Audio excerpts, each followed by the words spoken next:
ত্রয়োদশ জাতীয় সংসদ নির্বাচনে বগুড়া ৬ ও ঢাকা ১৭ এই দুটি আসনে বিজয়ী হন বিএনপির চেয়ারম্যান তারেক রহমান। সংবিধান অনুযায়ী একজন ব্যক্তি একাধিক আসনে নির্বাচিত হলেও কেবল একটি আসনের সংসদ সদস্য থাকতে পারেন। তাই তিনি ঢাকা ১৭ আসন রেখে বগুড়া ৬ আসনটি নির্বাচন কমিশনকে লিখিতভাবে ছেড়ে দেওয়ার কথা জানিয়েছেন। এ কারণে বগুড়া ৬ আসনটি শূন্য ঘোষণা করা হয়েছে এবং সেখানে উপনির্বাচন অনুষ্ঠিত হবে। সেই নির্বাচনে কে হচ্ছেন দলীয় প্রার্থী তা নিয়ে চলছে নানা আলোচনা।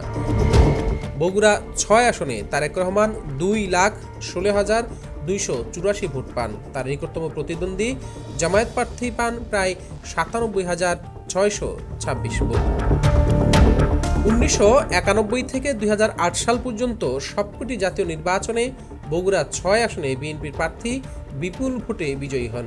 এর মধ্যে ১৯৯৬, ২০০১ ও ২০০৮ সালের নির্বাচনে আসনটিতে ধানের শীষ প্রতীকে বিপুল ভোটে বিজয়ী হয়েছিলেন বিএনপির প্রয়াত চেয়ারপারসন বেগম খালেদা জিয়া।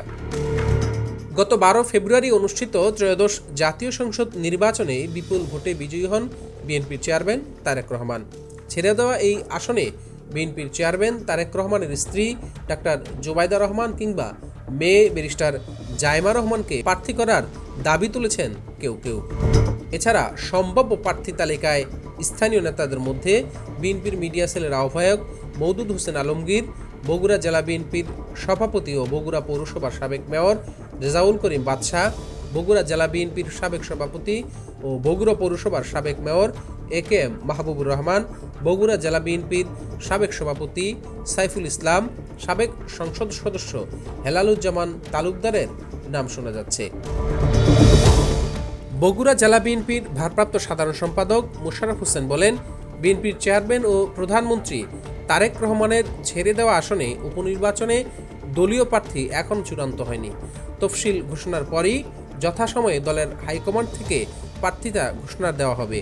বগুড়া ৬ ও বগুড়া ৭ জিয়া পরিবারের আসন। অতীতে এ দুই আসনেই প্রয়াত চেয়ারপারসন খালেদা জিয়া বিশাল ব্যবধানে বিজয়ী হয়েছেন। এবারের নির্বাচনে বিপুল ভোটে দলের চেয়ারম্যান বিজয়ী হয়েছেন। উপনির্বাচনে জিয়া পরিবারের কেউ নাকি অন্য কোনো নেতা প্রার্থী হবেন সেই সিদ্ধান্ত দেবেন দলের চেয়ারম্যান। ইউএফটি ফার্স্টের সাথে ট্রেড করুন যে কোনো জায়গা থেকে। ক্যাম্পাসে ক্লাসের ফাঁকে, ঢাকার জ্যামে বসে কিংবা ঘরে বসে ট্রেডিং এখন হাতের মুঠোয়। তাই ট্রেড করুন যখন খুশি, যেখানে খুশি।